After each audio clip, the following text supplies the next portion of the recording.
அரசியலுக்கு வந்ததுக்கு அப்புறமும் சரி, ஆட்சி அதிகாரத்துக்கு வந்ததுக்கு அப்புறமும் சரி, ஒன்னே ஒன்று சொல்ற, எழுதி வச்சுக்கோங்க. இதுக்கு முன்னாடி இருந்தவங்க மாதிரியோ இல்ல இப்ப இருக்கிறவங்க மாதிரியோ ஊழல் செய்யவே மாட்டான்.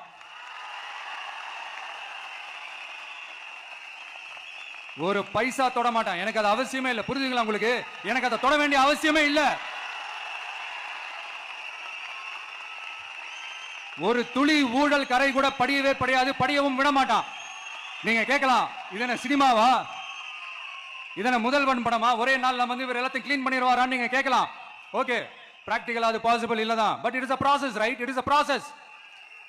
இப்படி எதுக்குமே ஆசைப்படாத ஒருத்தன் அரசியலுக்கு வர்றான் அப்படின்னா, அவன் கண்ணு முன்னாடி ஏதாவது ஒரு தப்பு நடக்குது அப்படின்னா, அவன் கண்ணு முன்னாடி ஏதாவது இந்த மாதிரி ஒரு ஊழல் நடக்குது அப்படின்னா, அதை பார்த்துக்கிட்டு அவன் சும்மா இருப்பான்னு நினைக்கிறீங்க?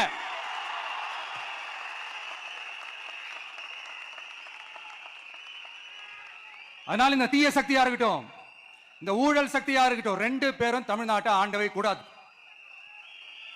அப்படிப்பட்ட இந்த கட்சிகளை உண்மையா தில்லா எதிர்க்கிற அந்த கட்ஸும் கெத்தும் நம்ம கிட்ட மட்டும்தான் இருக்கு. அதனால நீங்க என்ன சூழ்ச்சி நம்ம மேல பண்ணாலும், என்ன அழுத்தம் நீங்க கொடுத்தாலும், இந்த அடங்கி போறதுக்கோ, இந்த அண்டி பொழைக்கிறதுக்கோ, இல்ல இந்த அடிமையா இருக்கிறதுக்கால நம்ம அரசியலுக்கு வரல.